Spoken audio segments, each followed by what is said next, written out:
Oke, baik. Assalamualaikum warahmatullahi wabarakatuh. Perkenalkan, saya Randy Kurniawan dengan NIM 4162501073. Pada kesempatan kali ini, saya akan mempresentasikan tugas besar yang berjudul Predictive Maintenance menggunakan machine learning. Tujuan dari penelitian ini adalah membuat model yang dapat memprediksi kondisi mesin sehingga perawatan dapat dilakukan sebelum terjadi kerusakan. Oke, yang pertama kita lakukan adalah membuka Anaconda, lalu menjalankan MySQL. Lanjut, pertama yang saya lakukan adalah membuka SMAP, kemudian menjalankan layanan MySQL. Saya menggunakan sebagai database untuk menyimpan dataset yang akan diolah. Dengan mengaktifkan MySQL terlebih dahulu, nantinya Python dapat terhubung ke database tanpa mengalami kendala. Lanjut, membuka Anaconda. Setelah MySQL aktif, saya membuka Anaconda Navigator. Anaconda berfungsi sebagai lingkungan kerja Python yang sudah menyediakan berbagai library untuk analisis data dan machine learning. Oke, lanjut menjalankan Jupyter Notebook. Selanjutnya saya membuka Jupyter Notebook melalui Anaconda. Di sini seluruh proses coding, analisis data, visualisasi hingga pembuatan model machine learning dilakukan. Lanjut membuka file notebook. Kemudian saya membuka file notebook yang telah saya buat sebagai tempat menjalankan seluruh program secara bertahap. Oke, lanjut di sini kita membuat import library. Langkah berikut adalah mengimport library yang dibutuhkan sebagai pandas untuk mengolah data, NumPy untuk perhitungan numerik, Matplotlib, dan Seaborn untuk visualisasi data secara scikit-learn untuk proses machine learning. Lanjut kita koneksikan ke database MySQL. Setelah semua library berhasil diimpor, saya membuat koneksi antara Python dengan database MySQL. Jika koneksi berhasil, maka dataset dapat dipanggil langsung dari database. Untuk lanjut membaca dataset, selanjutnya saya membaca dataset dalam data frame menggunakan pandas. Setelah data berhasil dimuat, saya menampilkan beberapa baris pertama menggunakan fungsi head untuk memastikan data sudah terbaca dengan benar.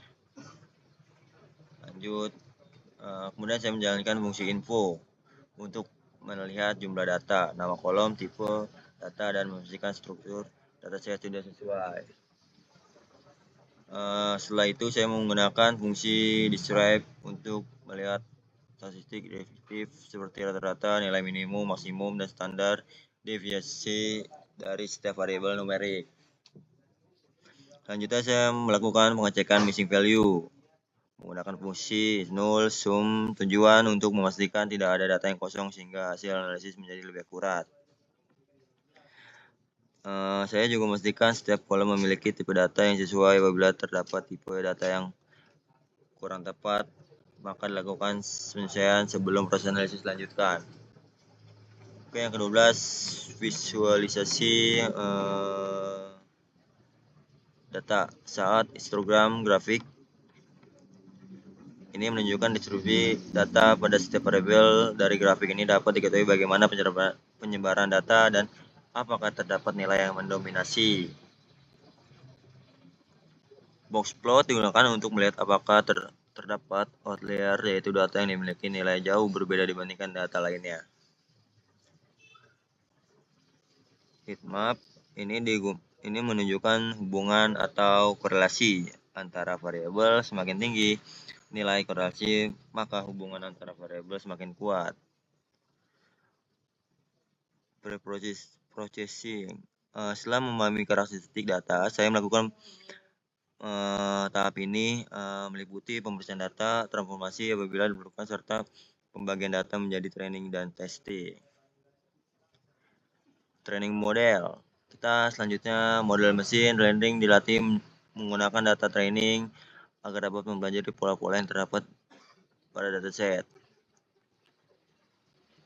Setelah itu ada proses pelatihan selesai. Model digunakan untuk melakukan prediksi pada data testing. Dan kemudian hasil prediksi dievaluasi menggunakan beberapa metrik seperti akurasi, precision, rectal, serta conversion metrik untuk mengetahui seberapa baik performa model. Untuk grafik hasil yang ditampilkan merupakan hasil visualisasi dari proses analisis dan evaluasi model. Visualisasi membantu kita memahami performa model dengan lebih mudah dibandingkan hanya melihat angka. Oke, jadi berdasarkan hasil yang diperoleh model prediksi maintenance maupun mampu melakukan prediksi kondisi mesin dengan tingkat akurasi yang baik, diharapkan model ini dapat membantu proses perawatan mesin menjadi lebih efektif, mengurangi risiko kerusakan, serta meningkatkan efisiensi operasional. Demikian presentasi dari saya. Terima kasih atas perhatian teman-teman. Apabila ada pertanyaan, saya siap menjawab.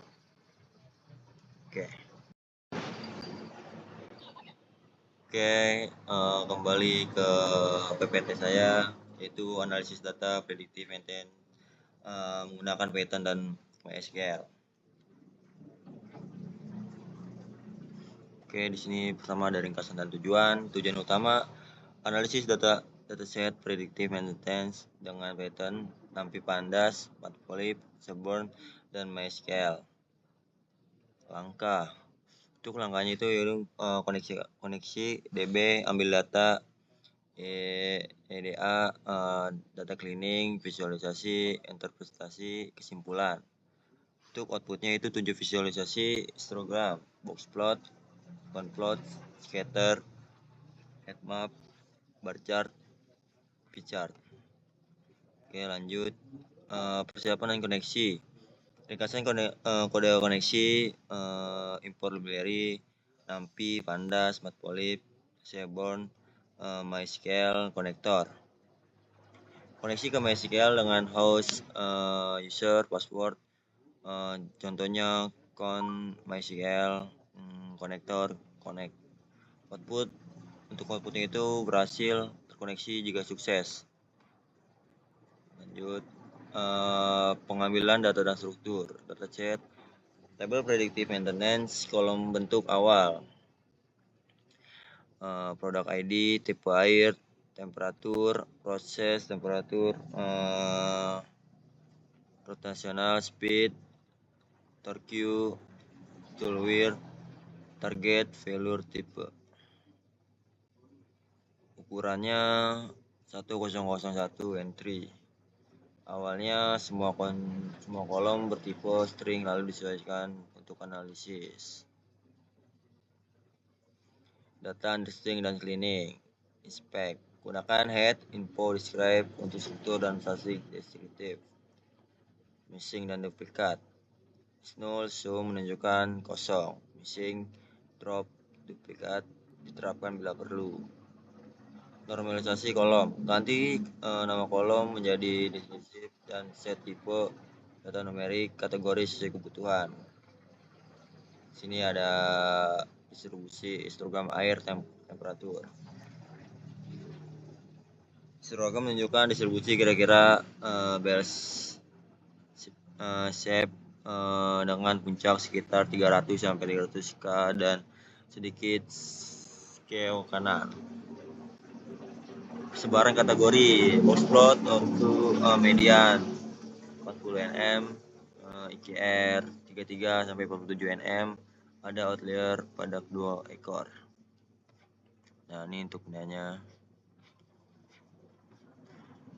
Lanjut, hubungan antara variabel scatter, rotational speed, phase torque. Terlihat korelasi negatif torque cenderung turun saat rotational speed naik. Kepadatan data paling tinggi pada 1250 sampai 1750 rpm. Korelasi dan proporsi. Heatmap korelasi pasangan kuat air temp, proses temp, rotational speed, torque menunjukkan korelasi negatif kuat. Target korelasi lemah sampai sedang dengan beberapa variabel.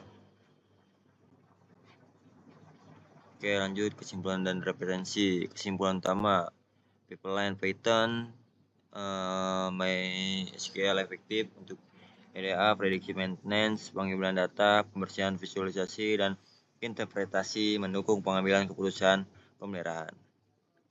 Implikasi analisis rutin membantu deteksi dini potensi kerusakan, mengurangi downtime, dan meningkatkan efisiensi operasional.